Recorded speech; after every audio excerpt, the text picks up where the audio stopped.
আলহামদুলিল্লাহ, আল্লাহ পাকের অশেষ মেহেরবানি। পবিত্র রমজানের ২৭তম রাতে আমরা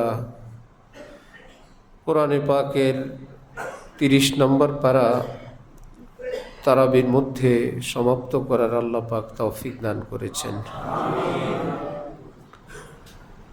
আল্লাহ পাক আমাদের এই নামাজ কবুল ফরমান, আমাদের সেহরি, তারাবি, রোজা, ইফতার কবুল ফরমান। বাকি যে কয়েকদিন বাকি আছে আল্লাহ পাকের পছন্দ মোতাবেক কাটানোর তৌফিক দান করেন।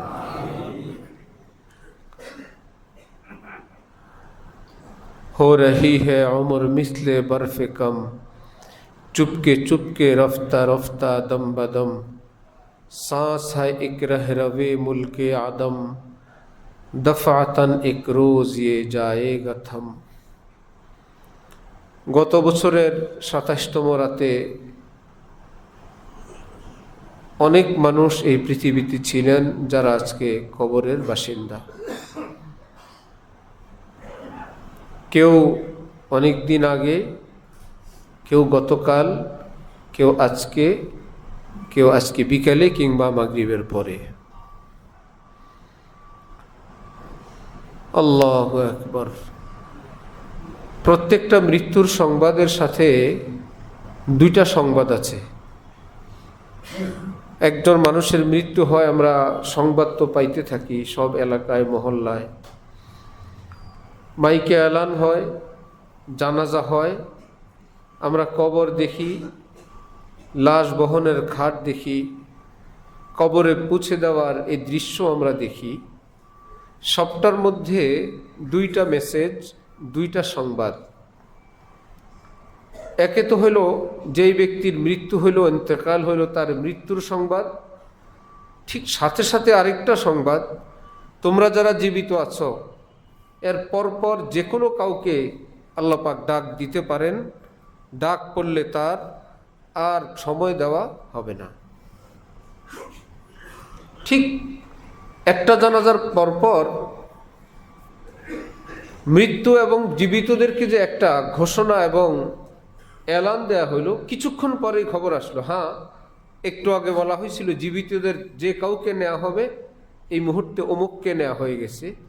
বাকি যারা জীবিত আছো তোমরা যে যেই বয়সের, যে যেই পেশার, তোমরা প্রস্তুত থাকো, আল্লাহ যাকে ডাক দিবেন তাকে আর পরেই নিয়ে যাওয়া হবে। কিছুক্ষণ পরেই আরেকটা সংবাদ, হ্যাঁ জীবিতদের মধ্য থেকে এখন অমুককে নেওয়া হয়ে গেছে, বাকি জীবিতরা প্রস্তুত থাকো। এরকম মৃত্যুর সংবাদ আমরা পাই কিনা? আমাদের যে কাল্পনিক মৃত্যু, যার জন্য আমরা মানসিকভাবে প্রস্তুত, সেটা কেমন?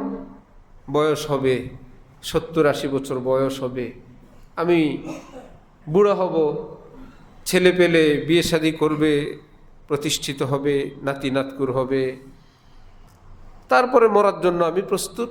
সেই সময় যে কোনো এক সময় যাবে। ওই মৃত্যুর সংবাদের মধ্যে আরেকটা সংবাদ দেয়া হলো, তোমাদের এই কাল্পনিক প্রস্তুতি মিথ্যা, ২০ বছরের যুবককে আজকে নেওয়া হয়েছে। তোমাদের এই স্বপ্ন মিথ্যা, আজকে শিশুকে নেওয়া হলো, আজকে যুবতীকে, আজকে নববধূকে। তোমাদের কল্পনা মিথ্যা, আজকে সন্তান হবে, সন্তান দুনিয়ায় আসছে। এক আলেম আসলেন, হুজুর আপনার কাছে ছেলে হবার দোয়া চাইছিলাম। আজকেও আসছে, ছেলেতে হয়েছে হুজুর, ছেলের মা দুনিয়ায় নেই। কি ব্যাপার? বলল বাচ্চা হওয়ার সময় তার ইন্তেকাল হয়ে গেছে, ছেলে হওয়ার দোয়া চাইছিলাম, ছেলে হয়েছে, মা তো দুনিয়া থেকে চলে গেছে। কি নির্মম! কয়েকদিন আগে যে ১৩-১৪ জন মানুষের অ্যাক্সিডেন্টে মৃত্যু, আমরা সবাই জানি, সারা দেশের সব মানুষকে নাড়া দিচ্ছে। বিয়ে মানুষের জীবনের একটা উল্লেখযোগ্য আনন্দ ফুর্তির বিষয়। বিয়ে হইল, খাবার দাবার হইল, বাসর হবে রাতে, স্বামী স্ত্রী একই গাড়িতে রওনা, বিয়ের শাড়ি পরুয়া, বিয়ের পোশাক পরা স্বামী দোনোজনকে আল্লাহ পাক বাসরের আগেই বিয়ের পোশাকেই দুনিয়া থেকে নিয়ে গেছেন। হাসপাতালে নাকি তাদের পরনের আংটি খোলা হয়, হাতের চুড়ি খোলা হয়। কেউ কোনোদিন স্বপ্ন দেখে নাই, কল্পনা করে নাই। এই জন্য আমরা যেই কল্পিত আমাদের প্ল্যান অনুযায়ী মৃত্যুর প্রস্তুতি নিয়ে রাখছি, সেটা মিথ্যা এবং সেটা ধোঁকা। এটা আমরা বারবার দেখি, বারবার এলান হয়, ইদা হামালতা ইলাল কুবুরি জানাজাতান ফালাম আন্নাকা বাদাহা মাহমুলুন।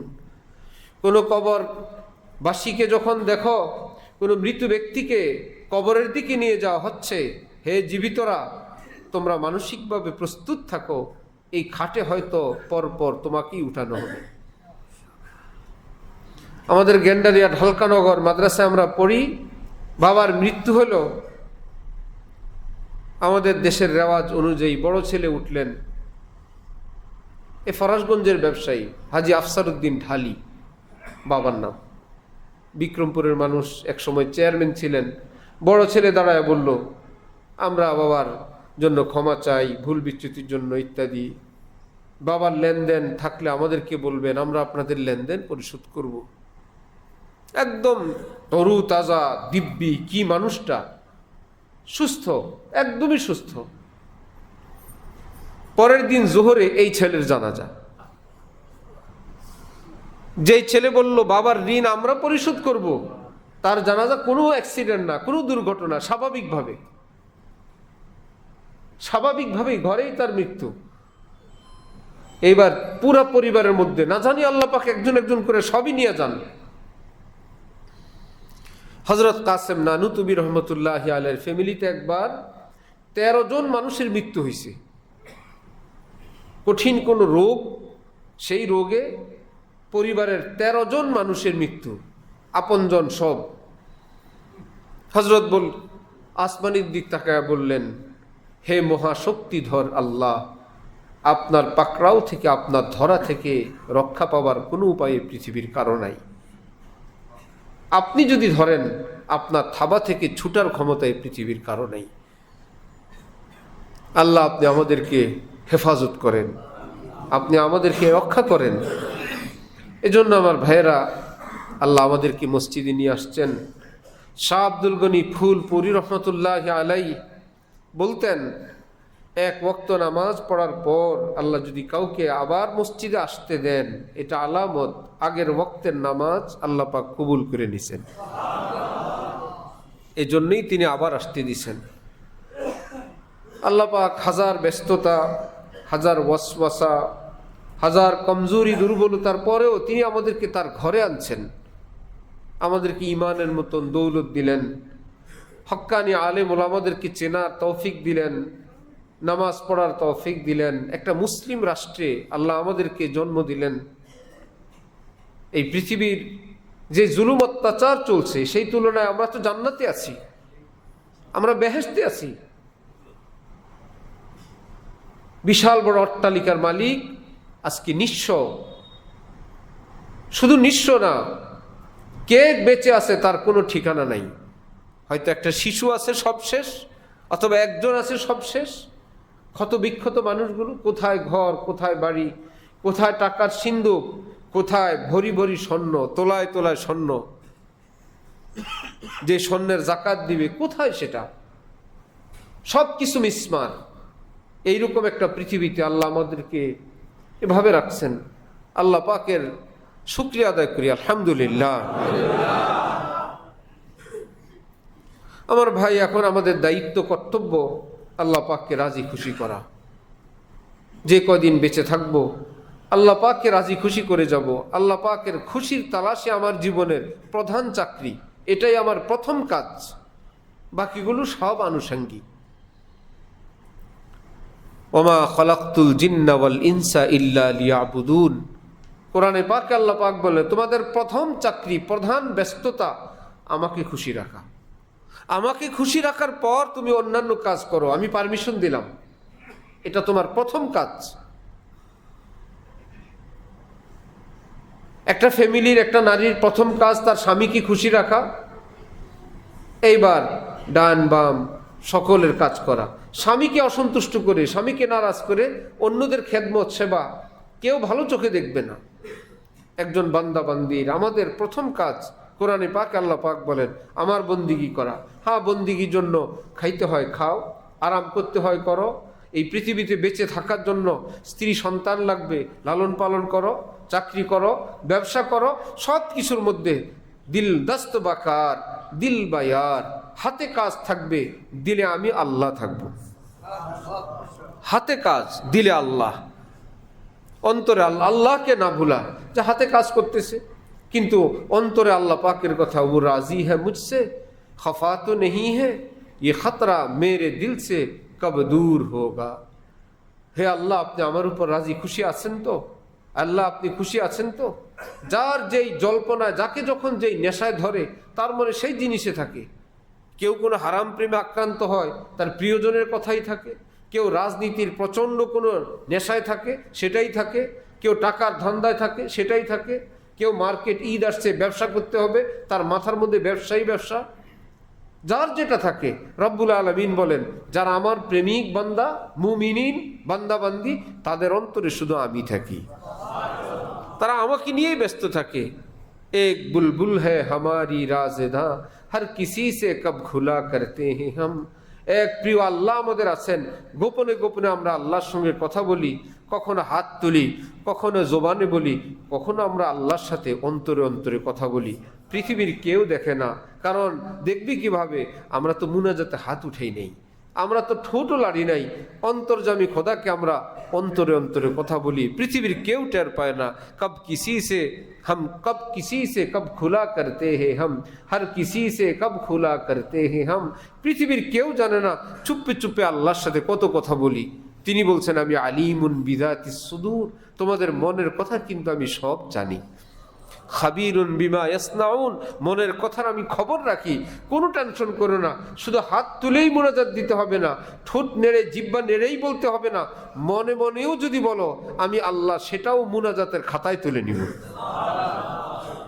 মুনাজাত কিন্তু মনে মনে, মুনাজাত কেউ জানে না। সে বসে আছে, চোখ থেকে টপ টপ করে পানি পড়ে, কিসে? আল্লাহ পাকের কোনো কথা মনে হয়েছে? রব্বুল আলামিন বলেন আমি তো এই পৃথিবীতে দেখা দিব না, কিন্তু আমার কিছু চিহ্ন দিয়ে রাখবো। সেই চিহ্ন দেখলে আমার কথা মনে পড়বে। দেখো তো এত সুন্দর চাঁদ বানাইলো কে? সুবহানাল্লাহ। এত সুন্দর সূর্য বানাইলো কে? এত সুন্দর পাতার রং দিল কে? গোলাপের রং দিল কে? ঘ্রাণ দিল কে? এই থই থই করা পানিগুলো আসে কোত্থেকে? কোন দেশ থেকে আসে? কোন সরকার পাঠায়? জোয়ার কি, ভাটা কি? তো জমে কোথায় পানিটা? আসে কোত্থেকে? বাতাসের উৎপত্তি কোত্থেকে? বাতাসের সৃষ্টি গোড়া কোন জায়গায়? কেউ কি কোনো মেশিন চালু করে ওখান থেকে বাতাস? এই বাতাস দেয় কে? সুবহানাল্লাহ। তিনি বলেন আমি সব ছড়ায়া ছিটা আমি গোপন থাকতে পছন্দ করি। আমার এগুলো দেখে তোমরা আমার জন্য পাগল পারা থাকবা আর বলবা আল্লাহ এত নাজ নিয়ামত ওয়ালা আল্লাহ, আপনাকে এই ছোট্ট একটা কপাল দিয়ে আমি কি সেজদা করব, এ সামান্য জবান দিয়ে আপনার কি প্রশংসা করব। হে আল্লাহ, আপনি যদি এই পৃথিবীর যতগুলো পাতা এতগুলো মুখ দিতেন, আমি সবগুলো দিয়ে একত্রে জিকির করতাম। এতগুলো মাথা দিতেন, সবগুলো দিয়ে আমি একত্রে সেজদা দিতাম। আমাকে যদি পুরো পৃথিবী আপনি স্বর্ণরূপা দিয়ে দিতেন, সবগুলো আপনারই দিয়ে দিতাম। আল্লাহ মুহাদ্দিসিন মুফাসসিরিনগণ বলেন এইরকম মন নিয়ে যদি বান্দা আল্লাহু আকবার বলে সেজদা করে, পৃথিবীর পাতা যা আছে এতগুলো সেজদার মর্তবা এক সেজদায় আল্লাহ দান করে দিবেন। দাও তোমার তো মন চায় এরকম, চলো আমি এক সেজদাই তোমাকে সেরকম বানায় দিলাম। নামাজ পড়লো 2 রাকাত, সবাই দেখে আমারও 2 তারও 2, কিন্তু সেই 2 কেমন 2? আমাদের হযরত আল্লাহ ঢালকানগর বলেন দান করে সওয়াবের জন্য, মাশাআল্লাহ ভালো সওয়াব পাবে, আল্লাহর জন্য পাবে। আরেকজনে দান করলো, আল্লাহ এই 10 টাকা এই 100 টাকার সওয়াব আমার নবীজিকে দিয়েন। আল্লাহ আপনি সব নবীজিকে দিয়েন, সব নবীদেরকে দিয়েন, আল্লাহ সাহাবাই কেরামকে দিয়েন। আল্লাহ হযরত আবু বকরের জন্য আমার মায়া লাগে, হযরত ওমর, ওসমান, আলী, হযরত আবু হুরায়রা আল্লাহ নবীজির দরবারে পড়ে থাকতো, কেমন জানি ছিলেন তারা। আল্লাহ হযরত বেলালের কথা মনে পড়ে। আল্লাহ সমস্ত নবী সাহাবীদেরকে দিয়েন। টাকা একটাই, 10 টাকাই, 100 টাকাই, 1000 টাকাই, কিন্তু দেওয়ার আগে একটু নিয়ত, আল্লাহ আমি তো বেশি দিতে পারি না, আল্লাহ আপনি এই মানুষগুলো কি দিয়েন। ফুকাহায়ে কেরাম বলেন ইসলামের সিদ্ধান্ত হইল ওই সমপরিমাণ টাকার নেকি যতজনের নিয়ত করবে সকলের কবরে আল্লাহ হাদিয়া পাঠিয়ে দিবেন। আমাদের হযরত ওয়ালা হজের সফরে উমরার সফরে যান তো প্রতিদিন নফল তোয়াফ করেন। আল্লাহ পাকের ঘরের তোয়াফ পৃথিবীতে একটাই তো জায়গা, নফল তোয়াফ সওয়াবের নিয়তে করা যায়। এই সওয়াবটা আমি কাউকে দিব সেই নিয়তে করা যায়। কখনো হযরত বলেন যে ভাই এইরকম নিয়ত করো, কখনো বলেন না। তো সাহস করে এরকম সুযোগ হলে জিজ্ঞেস করি, হযরত আজকের তোয়াফ কোন নিয়তে? এই তো এইরকম বড় বড় কতগুলি নিয়ত, কখনো খালেসান একদম নবীজির পক্ষ থেকে, কখনো তামাম আম্বিয়া কেরামের পক্ষ থেকে। বড় পীর আব্দুল কাদের জিলানী, খাজা মঈনুদ্দিন চিশতি, ইমাম আজম আবু হানিফা, চার ইমাম, ইমাম আবু ইউসুফ, ইমাম মোহাম্মদ কাসেম নানুতবি, রশিদ আহমদ গঙ্গুহি, হাকিমুল উম্মদ থানবী, হাফিজি হুজুর, সদর সাহেব হুজুর, আল্লাহওয়ালা, আমাদের যত ওস্তাদ, আমাদের মা বাবা, আমাদের শ্বশুর শাশুড়ি, মুরব্বী, আল্লাহ তাদের পক্ষ থেকে আমার এই তোয়াফ। কেউ তো কেবল ঘুরতেই থাকে, ঘুরেই ঘুরে, আর কেউ এইরকম ভারী নিয়ত নিয়ে ঘুরে। সাথে যারা তোয়াফ করে বলে যে তোয়াফে ছিলাম না একটা নূরের সাগরে ছিলাম। এত ভারী এত নুরানি তোয়াফ কেন? এই জন্য নিয়তুল মুমিনি খায়রুম মিন আমালি, মুমিনের নিয়ত তার হাজার আমলের চেয়ে বেশি দামি, বেশি পাওয়ারফুল। নিয়ত করা চাই যে আল্লাহ আমি তো অল্প করলাম, আমি একটা কুল হুয়াল্লাহই পড়লাম। এমন না এই কুল হুয়াল্লাহ আব্বাকে দিলে আম্মার জন্য আরেকটা কুল হুয়া লাগবে না, আল্লাহ আমার আব্বা আম্মাকে দিয়েন, দাদা দাদিকে দিয়েন, নানা নানিকে, শ্বশুর শাশুড়িকে, জীবিতকে মৃতকে, একই জিনিস আপনি বহু মানুষকে দিতে পারবেন। প্রশ্ন তাহলে এটা কিভাবে সম্ভব? এক জিনিস যদি আপনি একজনকে দিয়েই দেন আরেকজনকে কিভাবে দিবেন? প্রশ্ন হয় না? এটা যদি আপনি কাউকে দিয়েই দিবেন, এক নম্বরে তো নিজের থাকে না। যদি দিয়েই দেন, যেমন একটা বস্তু আমার হাতে, এটা যদি আমি কাউকে দিয়েই দেই আমার কাছে তো আর থাকে না, আর যাকে দিবে তো তার কাছেই গেল, আরেকজনকে দিব কিভাবে? যদি দেই তো অর্ধেক যাবে। আগের যুগে মেসালে এরকমই ছিল। আলেম ওলামারা বলতেন যে যেমনি হোক আল্লাহ পুরাটা দেন, যিনি দেন তার জন্য রাখেন, যাকে দেন তাকেও পুরাটা দেন। এই যুগে তো সহজ, সবাই বুঝবেন। মোবাইলের মেসেজ আমরা যদি কাউকে পাঠাই, তো মেসেজ যদি পাঠাইয়াই দেই তাহলে তো আমার মোবাইলে না থাকার কথা, যে এটা তো পাঠাইয়াই দিছি, আর থাকবে কোত্থেকে? মোবাইলে থাকে কি না? পাঠানোর পর আবার রইল কেন? একটা জিনিস তো পাঠাইয়াই দিলেন, এটা আবার আমার আপনার মোবাইলে থাকে, অর্ধেক থাকে না, পুরোটাই থাকে। এবার যদি দুইজনকে পাঠান, অর্ধেক অর্ধেক যাবে না পুরাটাই যাবে? এটা কিভাবে সম্ভব? দুজনের কাছে পুরাটা গেল, আবার আমার কাছেও পুরাটা আছে, বলবে হ্যাঁ এটাই নিয়ম। এবার যদি আপনি বলেন আমার মোবাইলে যতগুলো না মানুষের নাম সেভ আছে অল মার্ক, আমি সবার কাছে পাঠাবো একটা ঈদ মোবারক, আপনি টিপ দিলেন, একটা মেসেজ চলে গেল ঈদ মোবারক, যতগুলো মানুষের নাম আপনার মোবাইলে সেভ আছে সবার কাছে। তাহলে কি এই ঘষায় ঘষায় একদম সাদা হয়ে গেছে না পুরোটাই গেছে? আর নিজেরটা শেষটা আছে। এইটা হলো ইসলামের নিয়ম, যে সূরা, কেরাত, দান, সদকা, তেলাওয়াত, জিকির আমল করে আপনি যদি নিয়ত করেন আপনার কাছে রাখবেন, থাকবে। যদি নিয়ত করেন কাউকে দিবেন, পুরাটা তার কাছে যাবে, পুরাটা আবার আপনার কাছেও থাকবে। এবার যতজনের নিয়ত করবেন ততজনের কাছে যাবে, আপনারটা পুরা থাকবে, পুরোপুরি থাকবে। আল্লাহ আমাদেরকে তৌফিক দান করেন। তাহলে গত 27-এর রাতে অনেক মানুষ ছিলেন যারা আজকে নাই। আমরা আগামী 27-এ, আগামী রমজানে থাকবো, এই ঈদ পর্যন্ত থাকবো, আমাদের কোনো গ্যারান্টি নেই। এটা একজন মুমিনের জীবনের মস্ত বড় অলংকার, এই বিশ্বাস। এই বিশ্বাস মানুষকে মানুষ রাখে, মানুষকে পশু হওয়া থেকে বাঁচায়, মানুষকে সীমা লঙ্ঘন থেকে হেফাজত করে। যে ভাই জুলুম করব, করে কি করব? তার টাকাগুলো আমার কাছে আনবো, আমি যদি কবরে যাই এই টাকা কে খাবে? আমি কবরে কি হিসাব দিব? হাতটা গুটায় নিয়ে আসে, ঠিক আছে থাক। একজনের উপর জুলুম করব, সে কমজোর, দুর্বল, অসহায়, আমার সঙ্গে শক্তিতে ক্ষমতায় দাপটে পারবে না, কিন্তু আমার উপরেও তো কোনো দাপটওয়ালা আছেন। আমি যেরকম দাপট আছে বলে দেখাইলাম, তিনি যদি আমার উপর তার দাপট দেখান, যে তুমি তোমার দাপট দেখাইলা, আমিও আমার দাপট দেখাই দেই, এবার কি হবে? আর যদি নবীজি বলেন এক কাজ করো, তুমি তোমার দাপট দেখাও না, ক্ষমা করে দাও, আসমানওয়ালা তোমাকেও ক্ষমা করে দিবেন। যে ক্ষমতা থাকতে ক্ষমা করে দিলা, আল্লাহ পাক বলবেন আমারও ক্ষমতা ছিল, আমিও তোরে মাফ করে দিলাম। তো মৌতের চিন্তা, মৃত্যুর চিন্তা মানুষকে মানুষ বানায়, মানুষের পরিবারকে শান্তিময় বানায়, নিজের স্ত্রী, সন্তান, প্রতিবেশী, নিজের এই দুনিয়ার জীবনটা সুন্দর বানায়। কারণ তার ইয়াকিন আমি এখানে স্থায়ী না, আমি অল্প কয়েকদিনের, আমাকে আল্লাহ আজকে অর্থ দিছেন, অর্থ কেড়ে নিতে কতক্ষণ? আপনাদের চোখের সামনে বড় লোক এখন গরিব হয়ে গেছে, এরকম কেউ আছে? দু একজন? সবাই আছে? আছে, আছে। এমন সব কথা, এমন সব দৃশ্য সহ্য করা যায় না। এই মানুষ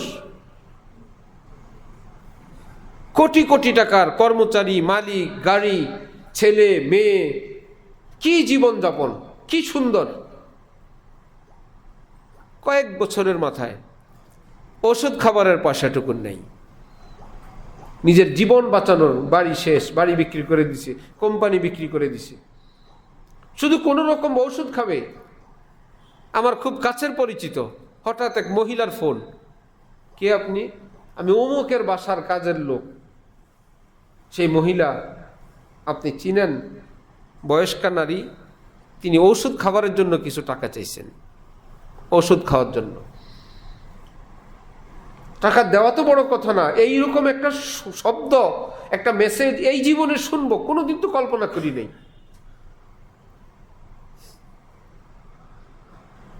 এই হলো অর্থকড়ির। আসতেও যে সময় লাগে না, যাইতেও সময় লাগে না, এই মাথা থেকে পা পর্যন্ত একখান দেহ। গরিব বাচ্চারা, গরিব মানুষ, ধন দিয়ালে সেই ধনী, আমি আজকে ধনী, ধন নিয়ে গেলে আমিই গরিব। আর থাকলো দেহটা, এই দেহের হিস্সা রব্বুল আলামিন জানটা নিয়ে নিলে দেহের দাম নাই, জান নিলেন না, রব্বুল আলামিন স্বাস্থ্যটা কেড়ে নিয়ে নিলেন। ভঙ্গুর স্বাস্থ্য, ক্যান্সার, কিডনি নাই, লিভারের সমস্যা, ফুসফুস, ব্রেন আক্রান্ত, দেহ আছে, কিন্তু এই জীবনের কোনো স্বাদ নাই, কোনো নেতৃত্বের কোনো মজা নাই।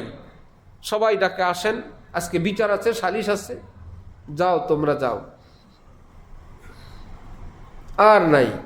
কারণ সে এখন মৃত্যুর প্রহর গুনছে, আর কিছুই ভালো লাগে না, সবই তিতা, চোখ দিয়ে পানি ছাড়ে আর বলে কার জন্য করলাম, কিসের জন্য করলাম। আবার যারা বদ্দিন হয়, নিজের সন্তান কি দিনদার বানাইতে পারে না। বাবা মা, অভিভাবকরা এমন রোগে আক্রান্ত হইলে এমন এমন সংবাদও পাওয়া যায়, সন্তান চিকিৎসা করায় না, যে মারা তো যাবেই, টাকা খরচ করে লাভ কি। আর যার টাকা, তার এইটুকুন ক্ষমতা নাই যে দাপট দিয়ে বলবে আমাকে এবার কেয়ারে নিয়ে যাও, আমাকে স্কোয়ারে নাও, এই শক্তি, সাহস, ক্ষমতা তার নাই। নিথর দেহ পড়ে আছে, এই বাড়ি আমার, এই ইন্ডাস্ট্রি আমার, এত সব টাকা ব্যাংকে, বলতেও পারে না, ক্ষমতাও দেখাইতে পারে না। দিলে এক চামচ ঔষধ কিংবা সুজি মুখে জুটবে, না হলে এভাবেই ক্ষুধার্ত পেটে পড়ে থাকবে। এখনো মৃত্যু আসে নাই, এখন আর চেয়ারে বসার উপযুক্ত নাই, চেক বইয়ে দস্তখত করার ক্ষমতাটুকু আর নাই। এই পৃথিবীর কোনো রং তামাশা, রাজনীতি, এমপি মন্ত্রী হওয়ার শব্দ আর ভালো লাগে না, সবই বিরক্ত লাগে, জীবনটাই অন্যরকম। এ হলো আমার আপনার শরীরের, অর্থের অবস্থা। কিসের জন্য, কার জন্য? টাকা উপার্জন করে ছেলের জন্য। তারা উল্লাস করবে আমি জাহান্নামে যাব, তারা বড় অট্টালিকায় থাকবে, আমি জাহান্নামে। নবীজি বলেন আল কাইয়িস, পৃথিবী বিখ্যাত জ্ঞানী, মান দানা নাফসাহু ওয়া আমিলা লিমা বাদাল মাউত, নিজের নফসের হারাম চাহিদাকে কন্ট্রোলে রাখে, আর এখানে বসে বসে পরকালের প্রস্তুতি নেয়। হাতে আসছে কিছু টাকা, চলো কিছু খাই, পরি, রাখি, কিছু কাউকে দিয়ে দিই, চুপে চুপে মসজিদের দান বাক্সেই দিয়ে দিই, একজন গরিব মানুষকেই দিয়ে দিই। আমরা তো মনে করি টাকা মানে এটা আমার টাকা। ইসলামের বিধান, যার কাছে টাকা আছে, যিনি উপার্জন করেন, এটা সব টাকা তার না, উদাহরণ, বিদেশে কেউ থাকে, ফ্যামিলির অপরজনের জন্য দেশে অ্যাকাউন্ট করে, তাহলে যার নামে টাকাটা বিদেশ থেকে আসে এই টাকাগুলো কি সব তার? আমি কি বুঝাইতে পারি নাই? বিদেশে কেউ থাকে, সে বাড়ির একজনের নামে অ্যাকাউন্টে টাকা পাঠায়, যার অ্যাকাউন্টে পাঠায় টাকাগুলো কি সব তার? সে যদি বলল তোমাদেরটা তোমাদের অ্যাকাউন্ট খুলে নাও, এগুলো আমার, চলবে না। সেও জানে, পরিবারের সবাই জানে তোমার নামে আসছে, এখানে আমাদের ভাগ আছে। এই মাস্টার সাহেবের টাকা আছে, বাজারের টাকা, দুধের টাকা, টিউশনের টাকা, স্কুলের বেতন, ঔষধ, বড়ি, চাল, ডাল, সবার টাকা এখানে আছে।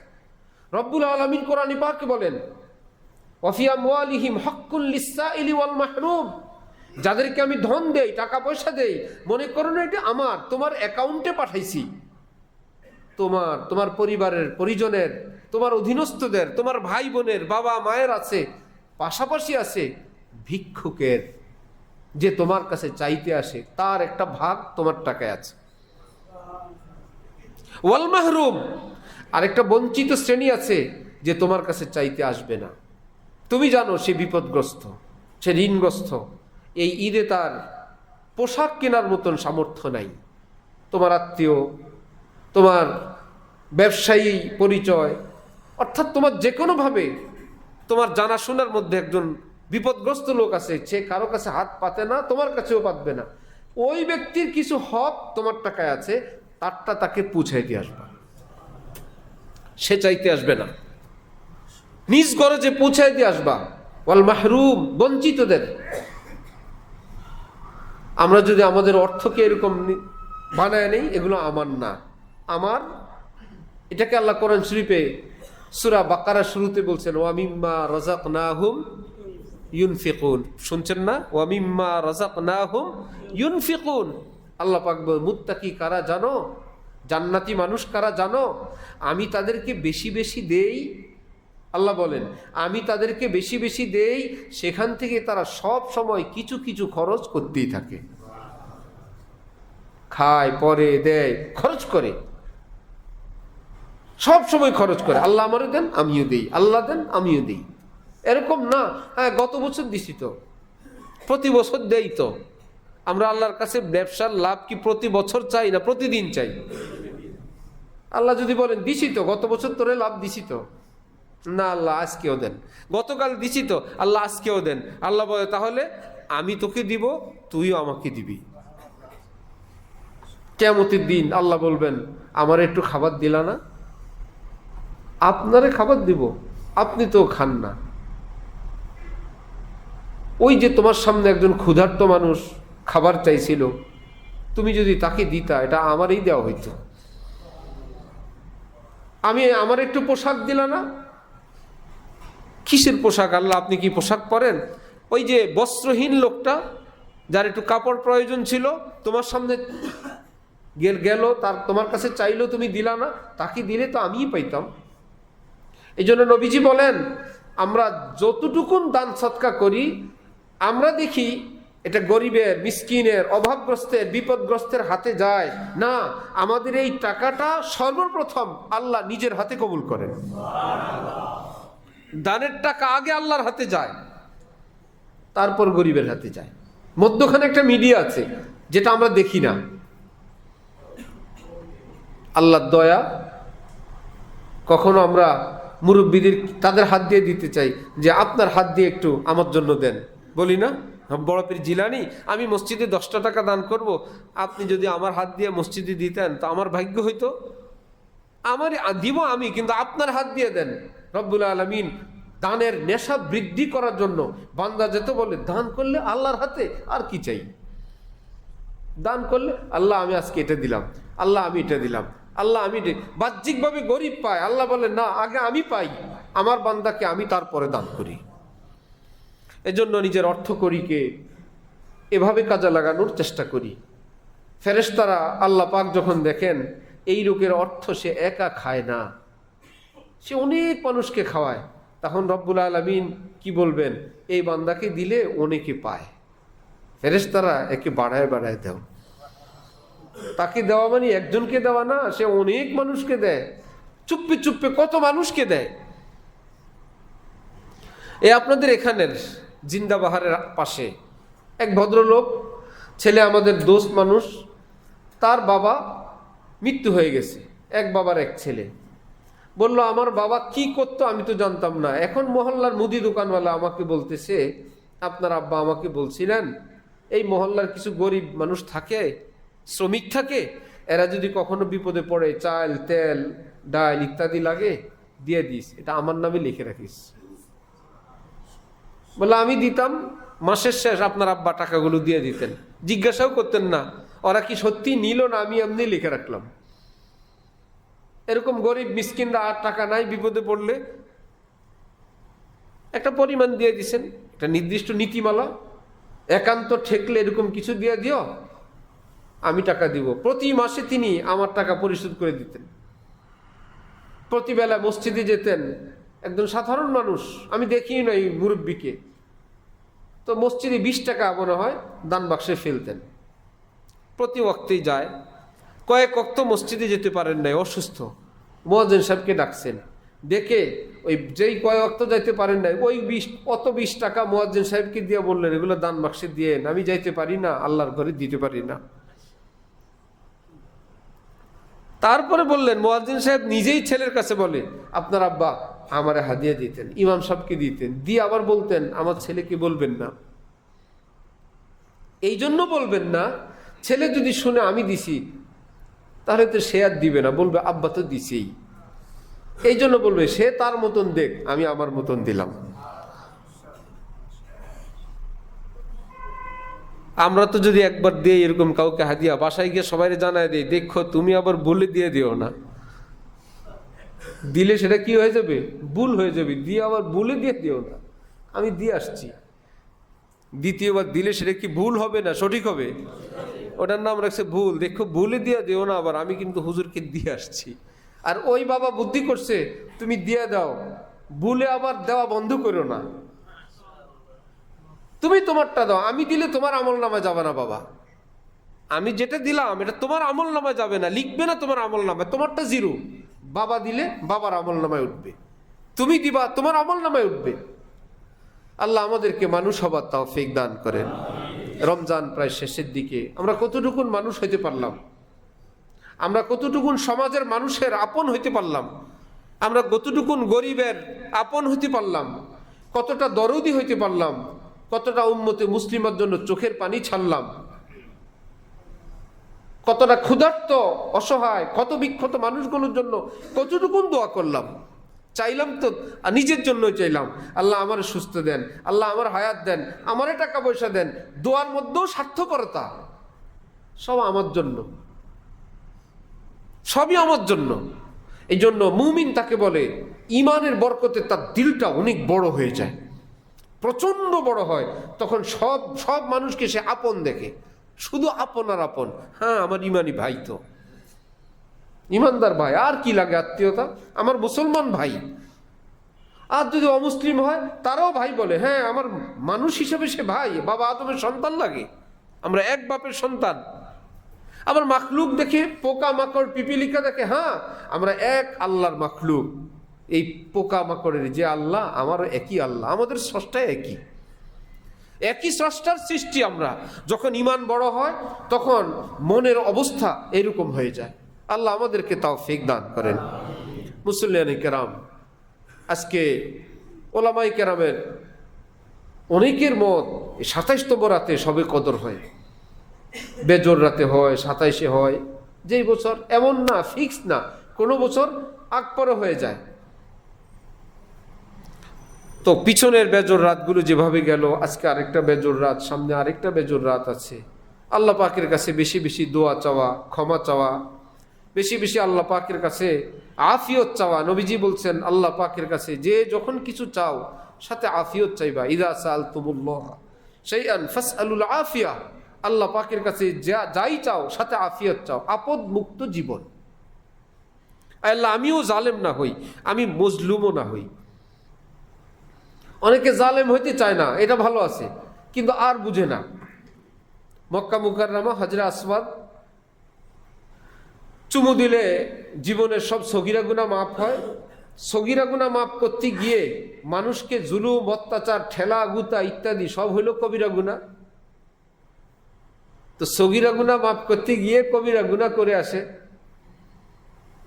এক মুফতি সাহেব আসছেন আমাদের হযরতওয়ালার সামনে, বললেন, হযরত, হজরে আসওয়াদে চুমু দিয়ে আসছি, এমন চাপায় পড়ছি, জীবন বের হয়ে যাওয়ার উপক্রম, তবু কাউকে কষ্ট দেই নেই। কষ্ট করছি জীবনে, অনেক কষ্ট করছি, আমি তো ভাবছিলাম আমার জীবন শেষ। হযরত দুইটা কথা বললেন, এত কষ্ট করে হজরে আসওয়াদে চুমু দিলে তো সগীরা গুনাহ মাফ হয়, খাঁটি তওবা করলে তো সব কবিরা গুনাহও মাফ হয়ে যায়। বড় হজরে আসওয়াদ তো তওবা এক।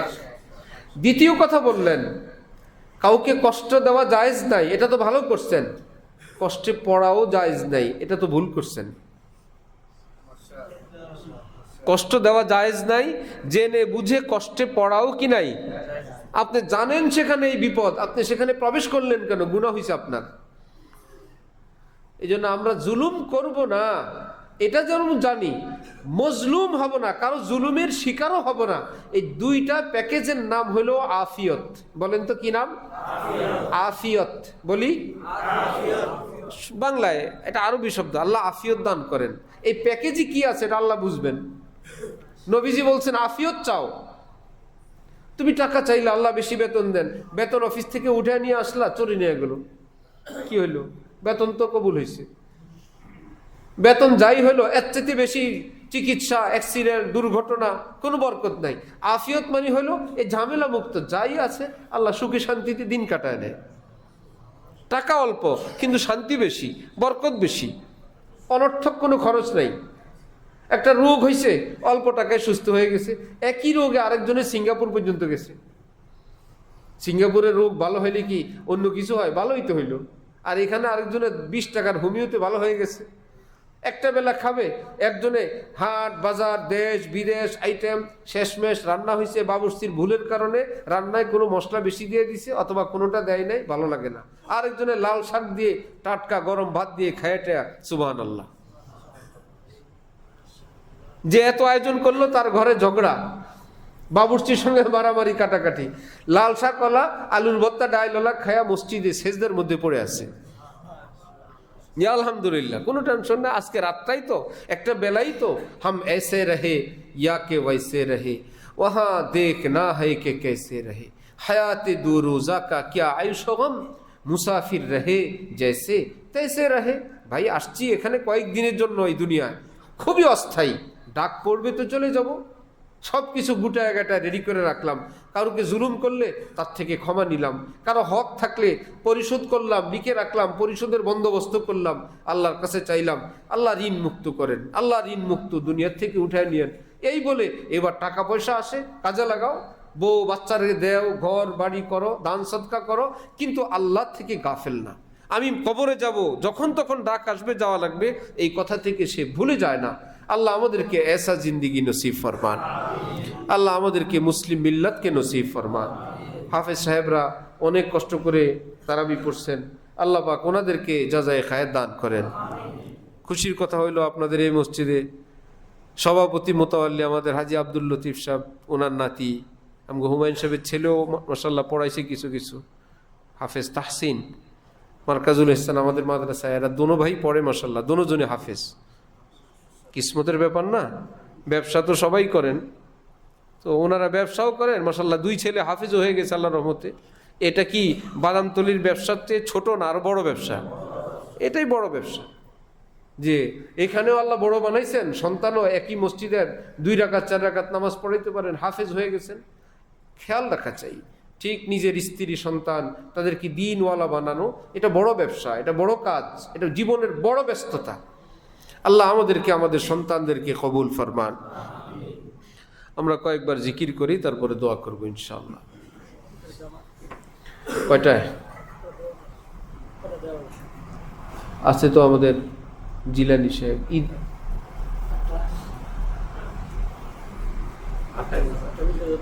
হ্যাঁ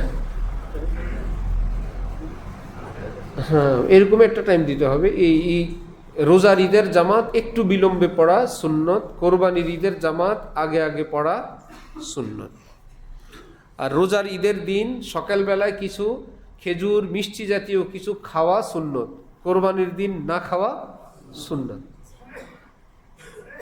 রোজার ঈদের দিন এতদিন রোজা ছিলাম খাই নাই, আজকে রোজা না, ওটা ফেরেশতাদেরকে দেখা দেওয়া, দেখলি আজকে খাই। সুবহানাল্লাহ, মানে আজকে যে রোজা না এটা বুঝা দেওয়া, আজকে রোজা না, আজকে খাওয়ার দিন। আতর লাগানো, ভালো করে গোসল করা, ফ্রেশ হওয়া, ভালো পোশাক পরা, নিজের পরিবার পরিজনের সঙ্গে হাসি খুশি থাকা, এবং ঈদের মাঠে আসার আগেই সদকায়ে ফিতির যাদের উপর জাকাত ফরজ না, এরকম মানুষ যারা সচ্ছল তাদের জন্য ফিতরা দেওয়া ওয়াজিব। খাইতে পড়তে পারে, চলতে ফিরতে পারে, জাকাতের মতন সম্পদ তার নাই, এরকম ব্যক্তির জন্যও কি ফিতরা দেওয়া ওয়াজিব।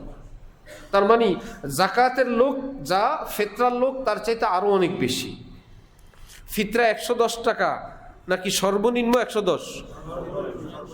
ফিতরা 110 না সর্বনিম্ন 110?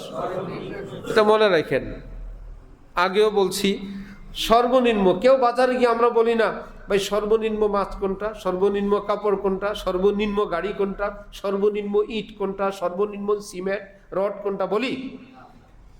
হ্যাঁ, যেই ব্যক্তি নাই সে গিয়া সত্যিই খোঁজে ভাই সর্বনিম্ন দামের কাপড় দেন, তার নাই। একই বাজারে একই দোকানে গিয়ে যদি কোটিপতি গিয়ে বলে সর্বনিম্ন কাপড় দেন, সে তো বলে না। কিন্তু ফেতরা দেওয়ার সময় 110, গরিবেও 110, কোটিপতিও কত? 110। উনি ফেতরার নাম ফেতরা রাখছে 110, অথচ তার উপরে ছোট্ট করে লেখা আছে সর্বনিম্ন 110। ওটা বাদ দিয়ে দিছে, ওটা কেটে দিছে। ভাই ফেতরার নামে গরিবকে কিছু টাকা দিলে গরিব খুশি হবে না? ফেতরা যারা পায়, আমরা যদি 5 জনে 550 টাকা দেই, গরিবরা কি দিবেন আর কি হবেন? আর যদি 2850 করে দেই, 3000 করে ধরে দিলাম যে আমরা 5 জন, 3 5 15,000 আমাদের ফেতরা, সুবহানাল্লাহ। তাহলে আমরা যাকে দিব, যে কয়েকজনকে দিব, কত মানুষের ভাগ চলে যাবে। এটা কি কোনো জরিমানা না সওয়াব? এটা কি শেষ হয়ে যাবে না থাকবে? যাকে দিবে তার কাছে যাবে না আমলনামায় থাকবে? এই পরিমাণ থাকবে না অনেক বড় হবে? অনেক বড় হবে। যাকে দিব সে নিয়ে যাবে না, তার কাছে দিলাম শুধু, আমারটা আমার আমলনামায় থাকবে। আবার এই সাইজে থাকবে না, আল্লাহ এটাকে অনেক বড় বানাবেন। আল্লাহ আমাদেরকে তৌফিক দান করেন। এর জন্য সর্বনিম্ন ফিতরা যারা সর্বনিম্ন পয়সাওয়ালা তারা, আর যাদেরকে আল্লাহ বেশি দিয়েছেন আপনারা সর্বনিম্ন ফিতরা দিবেন না, আল্লাহ আপনাদেরকে বেশি দেওয়া তৌফিক দান করুন। জাকাতের হিসাব যার যখন বছর শেষ হয় তার তখন হিসাব। কেউ যদি হিসাব বানায় নেন এর সুবিধার জন্য, যে আমি পহেলা রমজানে স্বর্ণরূপার দাম অনুযায়ী প্রতি বছর জাকাত দেই, এটা একটা সহজ পদ্ধতি। প্রতিদিন স্বর্ণের যেভাবে দাম উঠানামা করে, আপনি হিসাব করতে করতে ঝামেলায় পড়ে যাবেন যে আমি প্রতি বছর পহেলা রমজানে যেই দাম থাকে ওটাকে হিসাব ধরে আমি জাকাত পরিশোধ করে দেই। এটা একটা সুন্দর ব্যবস্থা। জাকাত অগ্রিম দেওয়া যায়, জাকাত বাকি দেওয়া যায়। পিছনের জাকাত বাকি আছে সেটাও দিতে পারবেন, অথবা জাকাত দেওয়া তো শেষ কিন্তু জাকাতের উপযুক্ত কোনো লোক আসছে, আপনি চাচ্ছেন সাধারণ টাকা থেকে না দিয়া জাকাতই দিবেন, যে দেওয়াও হইলো আমার জাকাতও, তাহলে অগ্রিম জাকাতের নিয়তে দিলে আপনি আগামী বছর হিসাব করে এই পরিমাণ টাকা জাকাত থেকে কাটতে পারবেন। শর্ত, দেওয়ার সময় জাকাতের নিয়ত লাগবে। দানের টাকা হিসাব করে বছরের শেষে জাকাতের নিয়তে কর্তন করা যাবে না। ঠিক এমনিভাবে কারো থেকে টাকা পাবেন, সে দেয় না, এই জন্য সেটা জাকাত থেকে কর্তন করবেন, সেটাও হবে না। কারণ জাকাত পরিশোধের জন্য খুব খেয়াল করবেন, নিয়ম হলো যে যখন দিবেন তখন মনে মনে নিয়ত করবেন, বলতে হবে না এক। অথবা জাকাতের টাকাগুলো যদি আলাদা করে রাখেন যে এই বান্ডেল এত টাকা, এত লাখ টাকা, এটা জাকাতের, এবার আলাদা করার পর ওখান থেকে দিতে আর নিয়ত না করলেও চলবে, কারণ এই টাকাটা তো সবটা জাকাতের টাকা, এবার শুধু দেওয়া বাকি। আর যদি নিজের ক্যাশ থেকে, পকেট থেকে, সাধারণ টাকা থেকে আপনি জাকাতের নিয়তে দিবেন, এটার জন্য জরুরি নিয়ত হলো কি? নিয়ত করা। তাহলে যেই গরিব মানুষ ব্যবসায়ীর কাছে আপনার টাকা আটকানো, সেই টাকাটা দেওয়ার সময় কিংবা আলাদা করার সময় জাকাতের নিয়ত ছিল না, এখন সেটা আর জাকাতের জন্য কাটার কোনো সুযোগ নাই। একটা ব্যবস্থা আছে, সেটা হলো যদি সত্যি এরকম বিপদগ্রস্ত হয়, আপনিও টাকা পাবেন, তারও দেওয়ার কোনো উপায় নাই, আপনি যে তোমার কোনো 10,000 টাকার ব্যবস্থা হয়ে গেলে আমার টাকা দিবা কিনা, হ্যাঁ আমি দিয়ে দিব, এরকম যদি কেউ করেন যে নাও এই 10,000 টাকা আমি তোমাকে হাদিয়া দিলাম, উপহার দিলাম, আমার ঋণ পরিশোধ করো, আপনি তখন মনে মনে দিলেন কিসের নিয়তে? জাকাতের নিয়তে। এই নাও 10,000 টাকা আমি তোমার থেকে পাই, দাও না, এই নাও। আমি 10,000 টাকা কোনো আগে বললেন, কোনো ব্যবস্থা হয়নি, টাকা হাতে আসলে দিবা কি না? দিব। এই নাও 10,000 টাকা আমি তোমাকে দিলাম, আপনার মনে মনে নিয়ত কি? আদায় হয়ে গেছে জাকাত। এইবার যদি সে আপনার এই 10,000 টাকা ফেরত দিয়ে দেয়, এটা কি জাকাত ফেরত দিল না ঋণ পরিশোধ করলো? তার ঋণও পরিশোধ, আপনার জাকাতও আদায়। এখানে একটা বিষয়, সেটা হলো আপনার ওই দেওয়ার পর, ওই লোক হাতে নেওয়ার পর এটাকে সে মালিক ভাবতে হবে মনে মনে, যে আমাকে সে দিছে, এটা আমি মালিক। আর যদি মনে করে বাইরে গেট আটকায় রাখছে, লাঠি দেওয়ার লোক ধরে রাখছে, শুধু কেবল একটা প্রসেস, না দিয়ে আমার কোনো উপায় নাই, সে তার টাকা হালাল করার জন্য আমার আটকায় রাখছে, বাইরে কেচি গেট আটকানো, এদিকে মুগুল্লা লোক আছে, হবে না।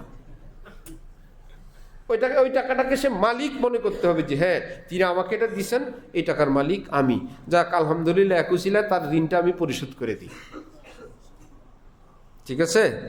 ওই রকম উল্টাপাল্টা মাসালা বুঝবেন না, যদি প্যাচ লাগে আমাদের সঙ্গে যোগাযোগ করবেন কেচি গেট আটকানোর আগে, কারণ এরকম পার্টি তো অনেক বাদামতলির সঙ্গে যুক্ত, আমরা জানি যারা।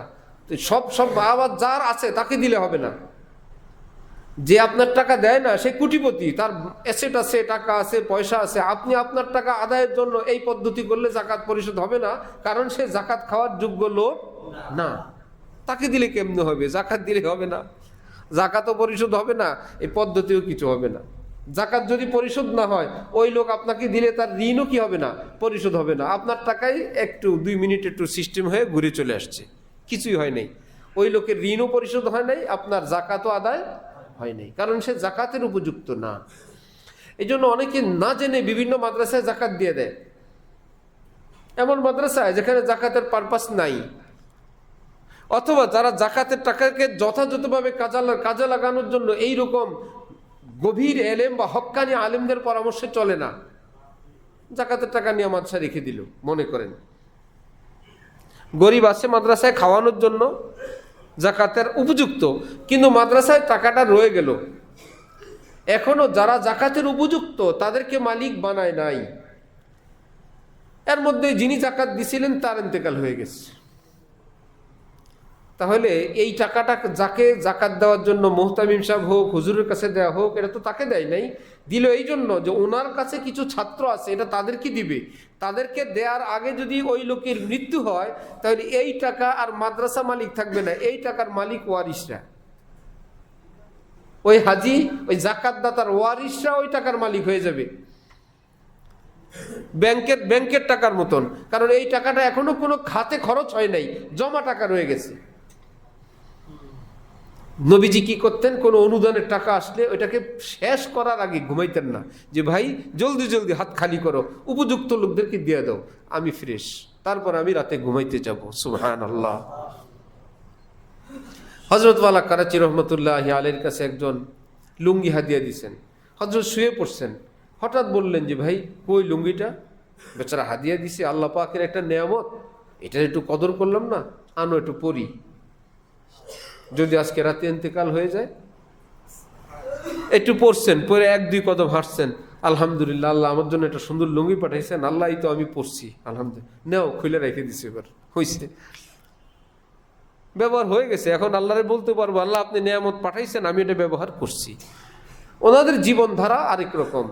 আমরা তো প্ল্যান করছি আমরা এখন মরবো না, আমরা আরো পরে মরবো, এই জন্য আমাদের প্ল্যান কিছুটা এই সিস্টেমের, সব কিছু বাকি, চিন্তা, তওবা, তিল্লা, ঋণ, সব কিছু আমাদের এভাবেই, যে আমরা এখন মরতেছি না, আমাদের মরা আরো অনেক পরে।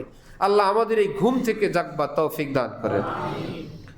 নফিস বাতের জিকির, যখন লা ইলাহা বলবো খেয়াল করব, লা ইলাহা অর্থ কোনো মাবুদ নাই, কোনো মাশুক নাই, আমি কাউকে ভালোবাসি না, হে আল্লাহ অন্তরে কাউকে জায়গা দেই না, এটার অর্থের দিকে এরকম খেয়াল করা। লা ইলাহা বলার সময় যে অন্তর থেকে আমি আল্লাহ ছাড়া সব কিছু বের করে দিলাম।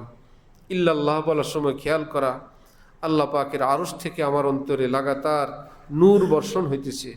মাঝে মাঝে বলা মুহাম্মাদুর রাসূলুল্লাহ সাল্লাল্লাহু আলাইহি ওয়াসাল্লাম।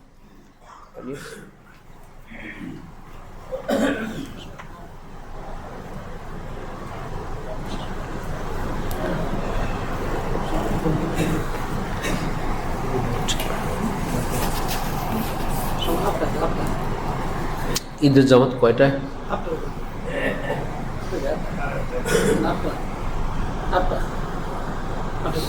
হ্যাঁ,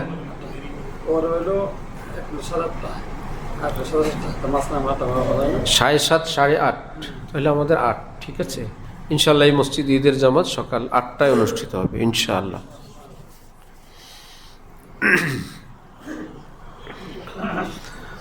লা ইলাহা ইল্লাল্লাহ, লা ইলাহা ইল্লাল্লাহ, লা ইলাহা ইল্লাল্লাহ, লা ইলাহা ইল্লাল্লাহ, লা ইলাহা ইল্লাল্লাহ, লা ইলাহা ইল্লাল্লাহ, লা ইলাহা ইল্লাল্লাহ, লা ইলাহা ইল্লাল্লাহ, লা ইলাহা ইল্লাল্লাহ, লা ইলাহা ইল্লাল্লাহ, লা ইলাহা ইল্লাল্লাহ, লা ইলাহা ইল্লাল্লাহ, লা ইলাহা ইল্লাল্লাহ, লা ইলাহা ইল্লাল্লাহ, লা ইলাহা ইল্লাল্লাহ,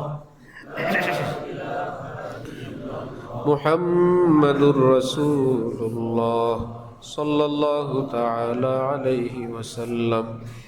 লা ইলাহা ইল্লাল্লাহ, লা ইলাহা ইল্লাল্লাহ, লা ইলাহা ইল্লাল্লাহ, লা ইলাহা ইল্লাল্লাহ, লা ইলাহা ইল্লাল্লাহ, লা ইলাহা ইল্লাল্লাহ, লা ইলাহা ইল্লাল্লাহ, লা ইলাহা ইল্লাল্লাহ, লা ইলাহা ইল্লাল্লাহ, লা ইলাহা ইল্লাল্লাহ, লা ইলাহা ইল্লাল্লাহ, লা ইলাহা ইল্লাল্লাহ, লা ইলাহা ইল্লাল্লাহ, লা ইলাহা ইল্লাল্লাহ, লা ইলাহা ইল্লাল্লাহ,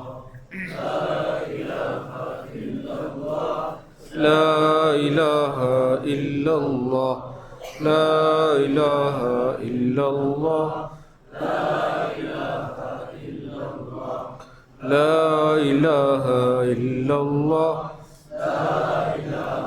ইল্লাল্লাহ, লা ইলাহা ইল্লাল্লাহ, ইল্লাল্লাহ, লা ইলাহা ইল্লাল্লাহ, লা ইলাহা ইল্লাল্লাহ, মুহাম্মাদুর রাসূলুল্লাহ সাল্লাল্লাহু তাআলা আলাইহি ওয়াসাল্লাম। ইসমে জাতের জিকির পহেলা বার আল্লাহ বললে একবার জাল্লা জালালুহু বলবো। অতঃপর জিকিরের সময় এরকম খেয়াল করা, আমার জবানের সাথে সাথে আমার অন্তর থেকে, দেহের বিন্দু বিন্দু থেকে, পৃথিবীর সব কিছু থেকে অসংখ্য কণ্ঠে আল্লাহ আল্লাহ জিকির হইতেছে। আল্লাহ একটু টান দিয়ে এমনভাবে বলা যেন অন্তর থেকে জ্বালা ভরা আহ বের হইতেছে। আল্লাহ জাল্লা জালালুহু ওয়া তাআলা শানুহু, আল্লাহ আল্লাহ আল্লাহ আল্লাহ আল্লাহ আল্লাহ আল্লাহ আল্লাহ আল্লাহ আল্লাহ আল্লাহ আল্লাহ